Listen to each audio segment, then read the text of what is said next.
കുഞ്ഞിന് 1 വയസ്സായിട്ടും ഇതുവരെ നടക്കാൻ തുടങ്ങിയില്ലേ? ഇതുവരെ ഒരു ഡോക്ടറെയും കാണിച്ചില്ലേ? തുടങ്ങിയ ഒട്ടനവധി ചോദ്യങ്ങൾ ഇതിനോടകം തന്നെ നിങ്ങൾ കേട്ടിട്ടുണ്ടാകും. എന്താണ് ഇതിൻ്റെ സത്യാവസ്ഥ? കുഞ്ഞുങ്ങൾ ഏത് പ്രായം മുതലാണ് നന്നായി നടക്കാൻ തുടങ്ങേണ്ടത് എന്നൊക്കെ നമുക്കൊന്ന് വിശദമായി പറയാം. ഹായ്, ഞാൻ ഡോക്ടർ അജിന, ആയുർവേദ ഫിസിഷ്യനാണ്. എൻ്റെ വീഡിയോസ് ആദ്യമായിട്ടാണ് കാണുന്നതെങ്കിൽ ചാനൽ ഒന്ന് സബ്സ്ക്രൈബ് ചെയ്യാം.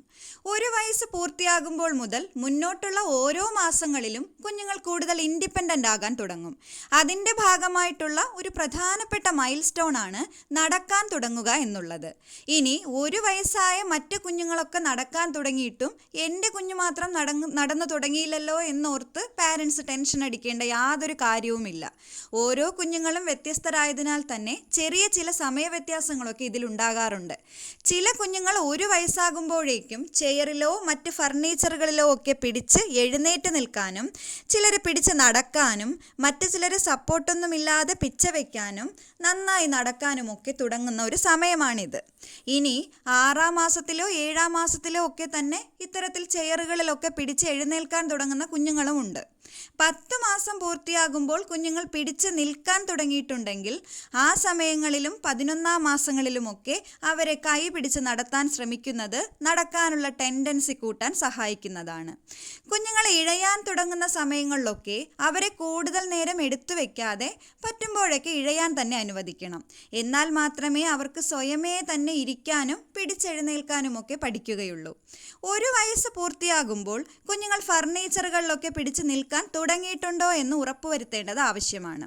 അങ്ങനെ ഉണ്ടെങ്കിൽ അവരെ അത് ക്ലാപ്പ് ചെയ്തിട്ടൊക്കെ മാക്സിമം സപ്പോർട്ട് കൊടുക്കുന്നത് പെട്ടെന്ന് നടക്കാൻ തുടങ്ങാൻ സഹായിക്കുന്ന ഒന്നാണ്. ചിലർ 18 മാസം ആകുമ്പോൾ അഥവാ 1.5 വയസ്സൊക്കെ ആകുമ്പോഴാണ് നടക്കാൻ തുടങ്ങുന്നത്.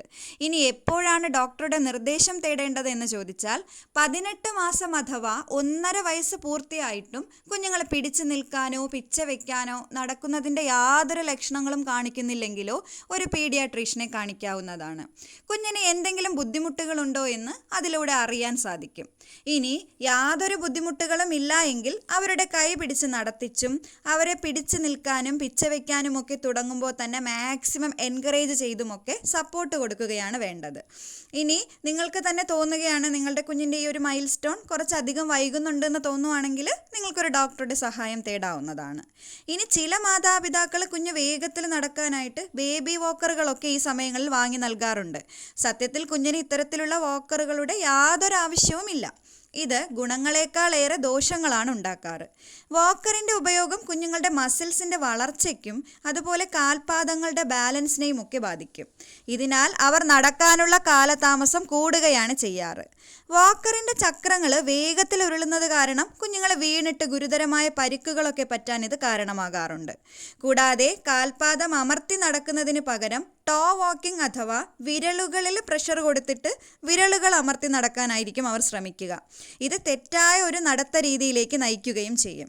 അതിനാൽ 1 വയസ്സായിട്ടും നടന്നില്ലെങ്കിൽ വേഗത്തിൽ ഇത്തരത്തിലുള്ള വാക്കറുകളൊന്നും വാങ്ങി നൽകേണ്ട യാതൊരു ആവശ്യവുമില്ല. കുഞ്ഞുങ്ങൾ സ്വയം ഇഴഞ്ഞു നടന്നും ഫർണിച്ചറുകളിലൊക്കെ പിടിച്ചെഴുന്നേറ്റുമൊക്കെ തന്നെയാണ് ബാലൻസ് ചെയ്യാൻ പഠിക്കേണ്ടത്.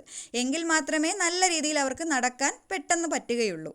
അതിനാൽ 1 വയസ്സായ ഉടനെ കുഞ്ഞുങ്ങൾ നടക്കാൻ തുടങ്ങിയില്ല എങ്കിൽ ടെൻഷൻ ആകാതെ അവർക്ക് അതിനു വേണ്ട സപ്പോർട്ടുകളൊക്കെ കൊടുക്കണം. 1.5 വയസ്സിലും നടക്കുന്നതിൻ്റെ യാതൊരു ലക്ഷണങ്ങളും കാണിക്കുന്നില്ലെങ്കിൽ ഒരു ഡോക്ടറുടെ നിർദ്ദേശവും തേടാവുന്നതാണ്. കുഞ്ഞുങ്ങളുടെ വളർച്ചാഘട്ടങ്ങളുമായി ബന്ധപ്പെട്ട് കൂടുതൽ എന്തെങ്കിലും സംശയങ്ങളുണ്ടെങ്കിൽ കമൻസിലൂടെ ചോദിക്കാവുന്നതാണ്. ഈ ഒരു വീഡിയോ നിങ്ങൾക്ക് ഇഷ്ടമായാൽ please do like, share, comment and subscribe. Thank